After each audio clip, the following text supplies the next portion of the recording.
உங்களை மாதிரி ஆட்களை காமிக்கிறதுக்குன்னே வி சேகர்னு ஒரு இயக்குனர், குடும்ப இயக்குனர், உங்களுக்கு தெரியும், திருவள்ளூர் கலைக்கூடன்னு வச்சிருந்தார். நீங்களும் ஹீரோ தானே ஒரு படம் எடுத்தார்.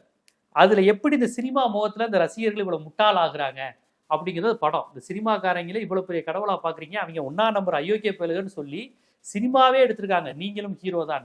அதுல நிழல்கள் ரவி தனக்காக ஒருத்தன் செத்து போயிடுவான், தனக்காக கொடி கம்பம் பேனர் கட்டி விழுந்து செத்து போயிடுவான். அவனை பார்க்க கூட வராம உள்ள உட்காந்து தண்ணி அடிச்சுக்கிட்டு இருப்பான் நிகழ் ரவி. அவன் தான் ஹீரோ அந்த படத்துல, நிகழ் ரவி.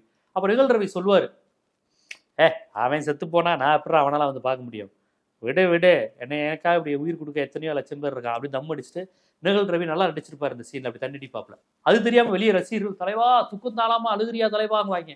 அது மாதிரி 41 பேர் செத்துருக்காரு. இந்நேரம் பனையூர்ல போய் ஜாலியா உட்காந்துருக்காரு. 41 பேர்.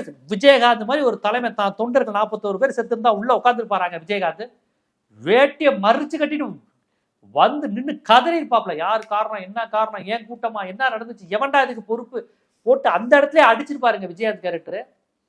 சிவாஜி கணேசன் ஐயா அவர்களுடைய மரணத்தின் போது வண்டியை விட்டு இறங்கி ஏதோ ஒரு வாட்ச்மேன் செக்யூரிட்டி மாதிரி ஒரு கடைநிலை ஒரு ஆள் மாதிரி சிவாஜியை பார்க்க வந்த கடைசி தொண்டர் மாதிரி வேட்டியை மடிச்சு கட்டி துண்டு எடுத்து விரட்டுறாருங்க.